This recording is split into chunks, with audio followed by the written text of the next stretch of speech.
There are early photos of me in my dad's arms. His inability to be close, it was evident through the arm's length in which he held me.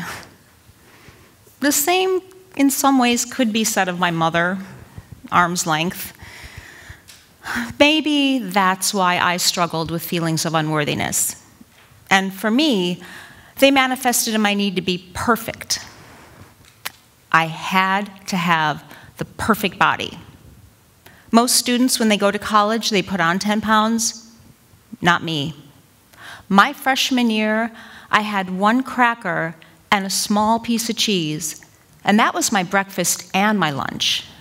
And then for dinner, a green salad with dressing.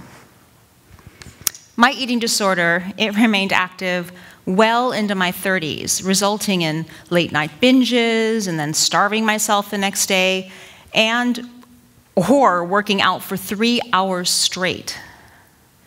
I had decided to see an analyst at the Indiana University Medical Center. He sat in a chair, expressionless, and began to ask me about every part of my body. And I mean every part. How do you feel about your eyes?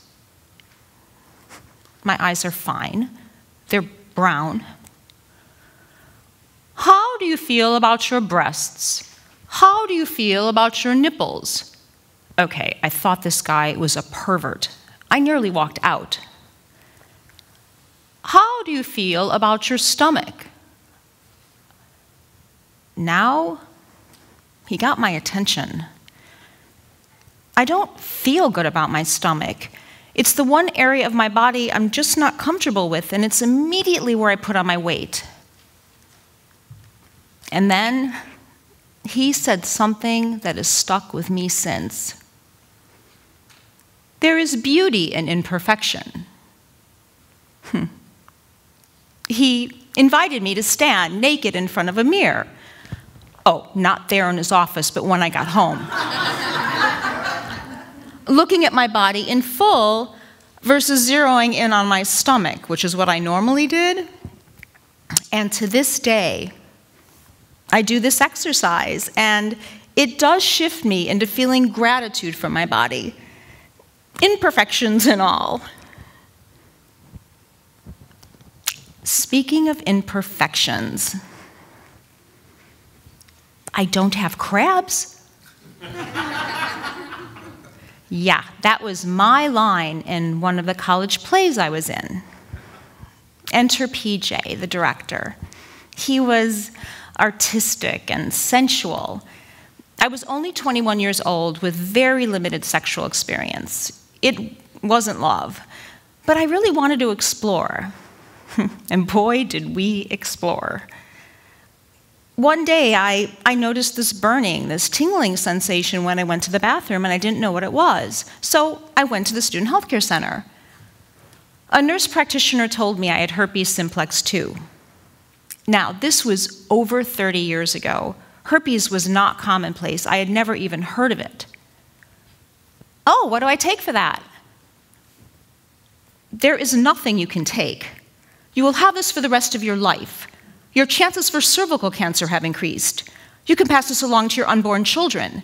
You could pass this along to your future partners. There is nothing you can do.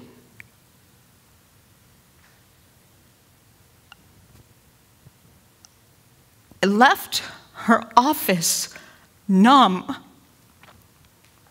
I mean, who will ever want me again? I am not good enough. I am not worthy. I remembered what my father used to say. The man who marries you is going to have to be a saint.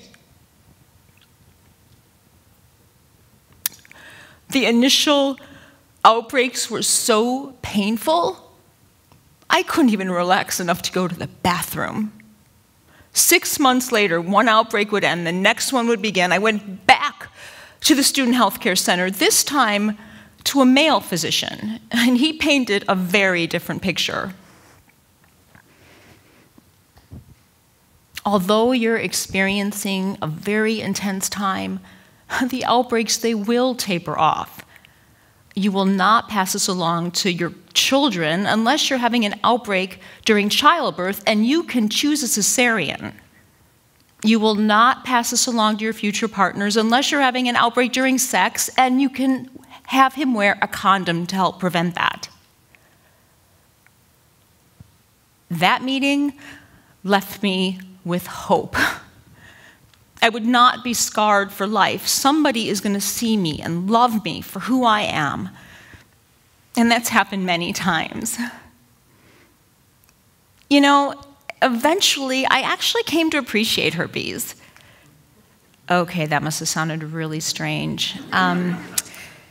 Years later, while meditating, I came to realize that the herpes outbreaks represented my feelings around unworthiness, as they would typically flare up when I entered a new relationship with a man. It was as if somehow deep down, I didn't feel worthy of him, and what better way to keep him at arm's length than to get a herpes outbreak? Embracing this, it actually transformed my relationship with herpes, as the symptoms became a sign that I wasn't feeling self-love, and to look within and discover why. Today, my need to be perfect doesn't drive me too much. I am happy with my body, and I am so grateful I have those tools that I've learned through the years that help me deal with those demons in my head that would still rather have me believe that my stomach is not flat enough and 110 pounds on my 5'8" frame would somehow be healthy and attractive. There was a time I felt so much shame telling a new partner I had herpes, and here I am telling all of you. I'm developing a relationship with the little girl within who longed for closeness, raising her up to stand beside me in celebration of the journey and the lessons and the worthy woman we are today. And I never, ever hold her at arm's length.